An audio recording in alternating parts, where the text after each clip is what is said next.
everyone, it's Rachel from Echidna. I'm just dropping in today to show you about one of our cool products that we use a lot in some of our projects. These bags here are made all with our fusible foam, and so there are some tips and techniques that you do need to have when stitching with foam, and that's what I'm going to show you today. But in case you don't know what it looks like, this is the fusible foam that we've been using in our bags, and it's lightweight.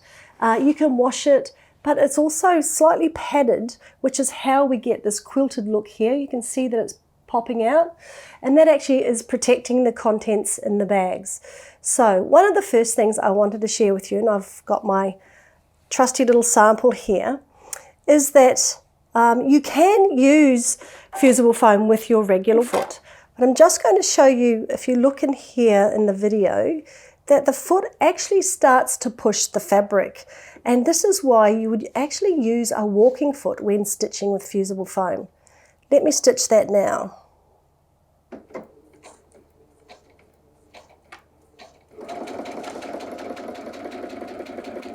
So hopefully the camera is able to get this as a close-up, but you can see here it's starting to bubble.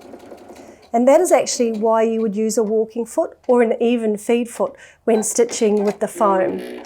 What that does is it actually feeds the layers at the same time, the bottom and the top, which makes it easier for the foam to be stitched. You can't really see that here, but as I was stitching, you could see it, the foot pushing it. So I'm just going to change the foot to a walking foot and show you the difference. Okay, so I'm actually using the new dynamic walking foot today. It's one of my favorite feet. I've put it on, and now I'm just going to show you the difference. I'm not going to make any other adjustments.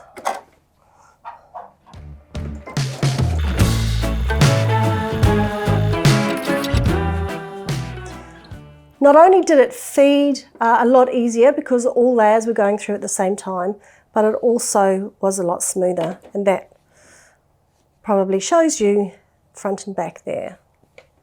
So let me start this little project that I've organised to show you how to stitch out on your fusible foam. Okay, so I've got my dynamic walking foot on. I have changed my settings slightly. I've increased my stitch length to 3 because what I'm going to do now is actually, this, believe it or not, is going to be one of these clams. So I need to quilt the 3 layers together. And today I'm actually using Hemingworth thread and Hemingworth thread in the bobbin. I actually really love the sheen, so let me start stitching. I'm not drawing a grid line. On some of these you can draw a grid line on the work to actually show you where to start, and I'll show you that in a second. But this fabric has a natural grid on it itself, so I'm just going to follow these lines. Let's get stitching.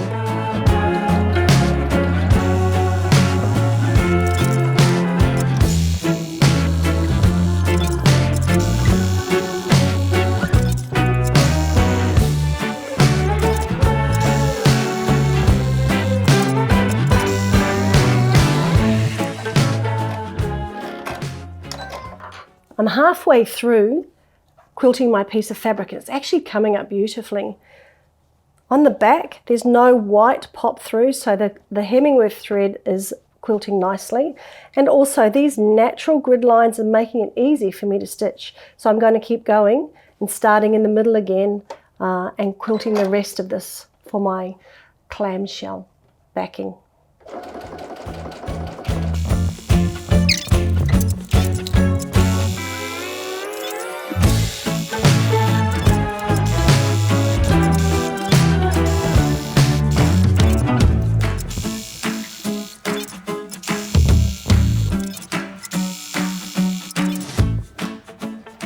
You can see that this is quilted up beautifully, and I'm really happy with the Hemingworth. So you can see the inside is blue, and the top I used the antique lace. And the natural pattern on this fabric has given me an easy way to quilt, and when I obviously got to the end, I just did the straight following this line rather than continuing with the grid. So let me just grab the pattern to show you how this works. I've quilted my piece of fabric to make my small clam. This actually goes on top. You can see that I have enough quilted fabric to be able to cut this pattern out now. And that's what you would do for making a piece of fabric, so you can, a quilted piece of fabric, to make one of these or one of these or one of these. That fabric had a natural pattern for me to quilt with. Let me just show you. I've got a piece of fabric here. So if you didn't have a fabric with a grid line, this is what you'd do. So you'd use your dynamic walking foot or a regular walking foot that has a guide hole in the back, and you'd put the guide in. So what I'm going to do is I've marked my first line, so I'm going to stitch that to show you, and then I'll put the guide on, and I'm going to have a 1.5 inch gap between my grid. So let me show you how to do that.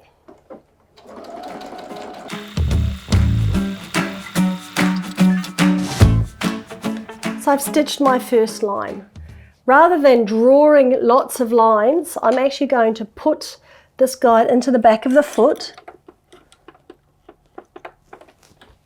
which is here at the very back. Sorry, you've got to find that each foot is different. I'll just slot that in.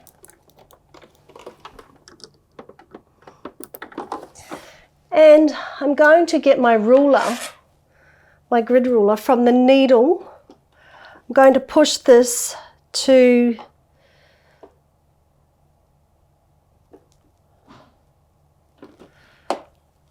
measure 1.5 inches. So this, from my needle point, I can put my foot down to the edge of here is 1.5 inches. And then I'll stitch my next line. So my guide, I have to use a bit of high lift here, will be actually on the drawn line. So that guide will start back here, foot down, I start stitching. Now remembering when you start, and I hold this down so my finger can get the guide on. When you start, usually a pattern will be cut out of this, so it doesn't have to be perfect at the very, very edge.